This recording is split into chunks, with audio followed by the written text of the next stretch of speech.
And if you would accept physical pain as nothing more than the same information that emotional discomfort was providing for you, then it can be as quick to move through that as it is to move through the emotional.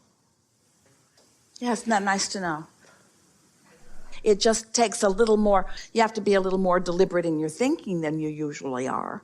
But isn't it helpful to realize that when the resistance is now manifested in something that is even more noticeable, don't you want to say, hey, whatever it takes, thanks for the information, rather than worrying about what's going on? Just appreciate the information that the physical discomfort is providing, and that way you get right back in your lane more quickly and easily.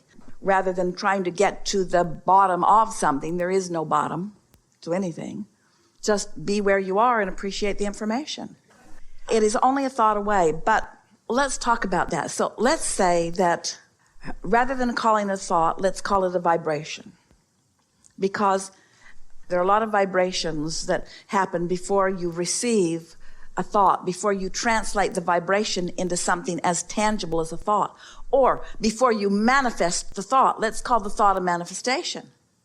Vibration, vibration, vibration, vibration, vibration, manifestation of the thought. So let's say that you're just in the vibrational mode. You're not really thinking too much about anything, and you feel a rumble strip, and you can't really even identify what thought you were thinking.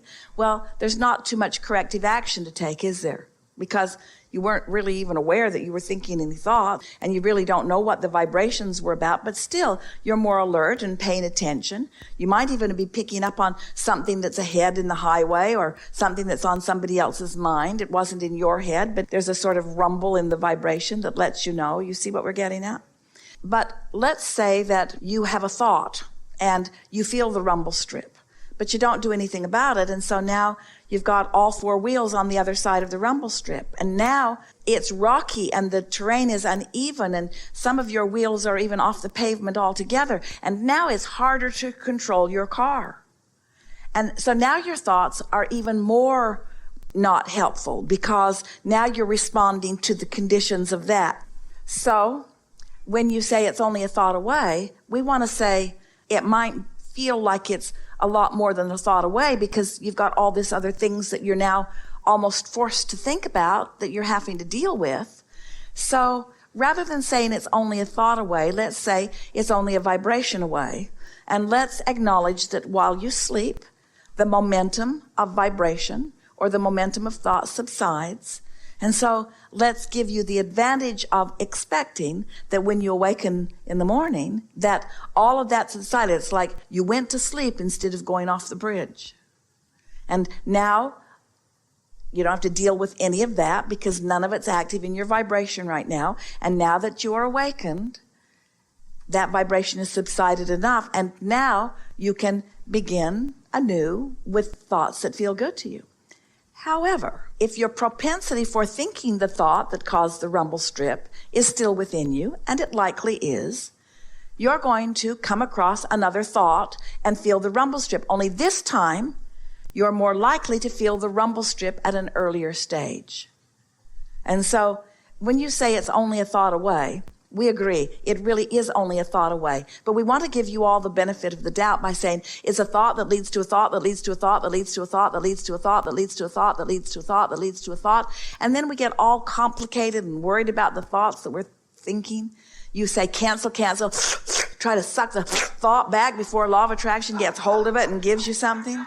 And it really does not need to be so complicated. It really is easier for you to go to a place of non-thought, which allows your vibration to raise. And when you allow your vibration to be in this higher place, then the thoughts that you have access to are just different thoughts. You see what we're getting at? Just for a little while. Rather than working at controlling your thoughts or controlling your reactions to things, just focus on the best feeling vibrations that you can find. Focus on feeling as good as you can feel. Let it be about feeling rather than about thinking. And when you make it more about feeling than about thinking, you make it more about vibration than about thought. And when you make it more about vibration than about thought, then what happens is you allow your vibration to get higher and higher, and as it rises, then you have access to different thoughts. Does that make sense to you? We haven't had a discussion quite like this before. It's a path to lesser resistance. You are the creator of your reality because you are the offerer of vibration. You offer a lot of vibration without words. Do you agree with that? You offer a lot of thought without words. Do you agree to that? You offer a lot of words without thought. Do you agree to that? You offer a lot of thought and words and behavior without consideration of what they are doing to your point of attraction. Because you often do not make the association between what you're thinking and how you're feeling. It isn't until you allow quite a bit of momentum to get going that your vibration of resistance gets strong enough that you have a really strong emotional response to it. We're talking about most people most of the time. So when something happens to your physical body and you feel a tension somewhere, don't you usually try to identify what you've been doing? Esther will say, well, I was hanging clothes on a very high rack and I held myself in a very odd position for a very long time. And we said, and how were you feeling when you did it?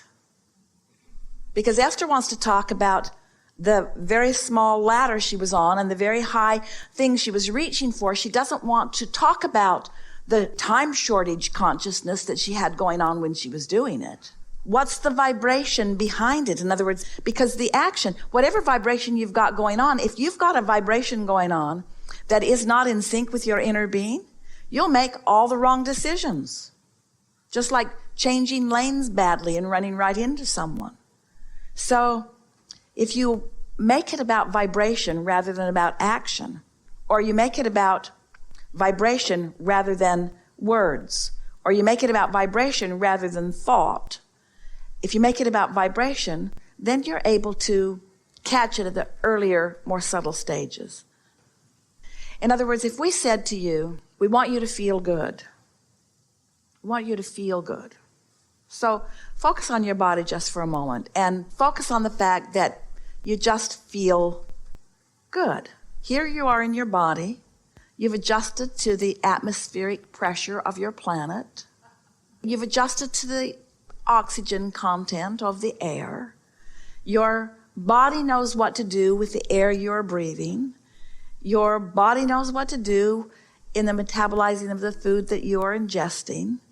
Your body is adjusted. Just focus upon how you feel. Just focus upon how you feel just for a little bit. If you could just relax into the feeling of the moment, rather than trying so hard to think it into the perfect place. Just accept the rightness of your beingness, the rightness of where you are, trusting that what you put into the vortex is calling you. And if you're relaxed and ready to go, so to speak, rather than tensed and overthinking it all the time, everything just works out better for you. Yes? We'll talk more about that. We're just sort of stepping into this new thought. But we think that it's a good thing for you to feel the importance of unspoken vibration because there is emotional response to unspoken vibration. And if you can enjoy the unspoken vibration and not try to make it something different than it is, then all the way out it will go easier for you. For example, do you ever watch anything political? And if you do, even though you don't want to admit that you do, if you do you ever find yourself wanting to go screaming into the woods because of the polar opposites of perspectives about same things? Two or three, usually two, different perspectives about the same thing, speaking two entirely different messages. And if it was your job to bring that into alignment, you would lose your mind. The only reason that it works for any of them is that they don't try to find harmony. They're not looking for any harmony. They're just speaking what they're speaking what they're speaking, and never coming together. And that's just fine. But you can't be like that relative to your own being. You have an inner being that has a very strong momentum, and when you go opposite of your own inner being, the tension within you is very unsettling. Not only do you not feel clarity, not only do you not feel joyful, not only do you not feel love, but you don't feel confidence and you don't feel timing. Nothing goes well when you get crossways of who you are. So you cannot afford what you might consider the luxury of getting counter to the powerful knowledge within yourself. And that is a vibrational thing that you can catch at earlier subtle stages. So take these two polar opposites in politics, just for an example, and rather than listening, watching the behavior, which could drive you crazy, or listening to the words that could cause you to want to go screaming into the woods, instead, just step back from the specifics of all of that and try to get a feeling about it. Let's say it's two people speaking entirely different things, but now they're not speaking, you cannot hear them. Now they're not behaving, you're not watching their action. Now you are just sensing that they are two different people. You're taking it back to a more general place, and you're acknowledging that they each are extensions of source energy, and they each have come into this environment in order to decide what they want, and they each have been sifting through the data, and they are certainly reacting to the data. In most cases, they are not in alignment. That's why they make you want to go screaming into the woods, because there's no harmony between them and their own inner being, and so there's no harmony between them and their inner being or you and your inner being. But as you step back from the action or from the words, and you just focus upon the vibration and you acknowledge that they're individuals who have come from source energy, don't you begin to feel your tension release just a little bit in your generality? As you acknowledge that they too have the right to sift through the data, don't you find your tension releasing just a little bit? As you acknowledge that they create their reality, not yours, that they create their reality, don't you feel your tension releasing just a little bit? As you acknowledge that the law of attraction is responding to them just like the law of attraction is responding to you, don't you feel the tension releasing just a little bit? As you step away from the specifics of what they might be saying or the behavior that they might be offering, and you acknowledge the vibrational basis of them, which is the same vibrational basis of you, doesn't it give you a sense of letting go? Doesn't it give you more of a sense of letting them be whatever they be? And doesn't it free you then to move forward in the thoughts that feel best to you?